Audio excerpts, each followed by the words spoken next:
Whoa, whoa, hang on. Did someone just say they wanted to talk about books? Because I want to talk about books too. This is perfect!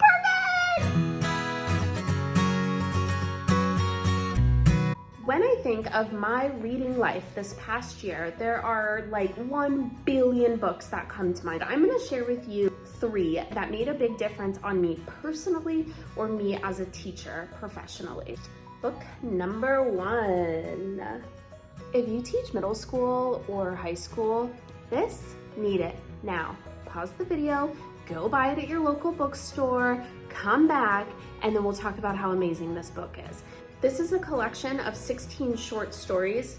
16 stories of her, him, them, and us. It is just a story about kids in the LGBTQ community, like living normal lives. Sometimes the stories are about being queer, and sometimes they're about like your cat that dies. It is an incredible short story collection. I love short stories. You can do so much with them, and they take just a little bit of time. This book, highly, highly, highly recommended. It just came out a couple months ago, so if you don't have it on your shelf, please run out and get it now. Your kids need to hear these stories. It like normalizes the fact that LGBTQ people live in our communities and in our classrooms. And I just love that it's like, hey, like, yeah, like gay kids also get sad and cry and laugh and make friends and have crushes. And it's like, just like normalizes being a human being. Duh, we need that in our classrooms literally yesterday. So, book 1.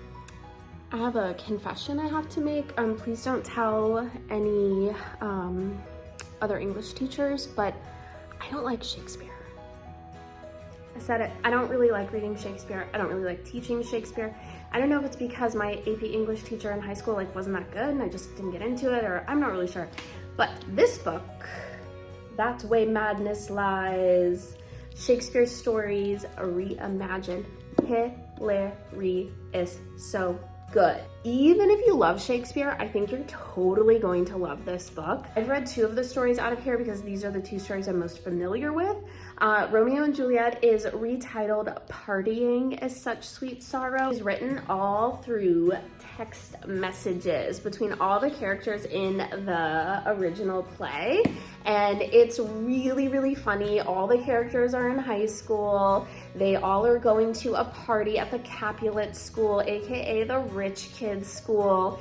And Romeo and Juliet, of course, me. I really appreciated how the author reimagined this and made it totally relevant to high school kids today.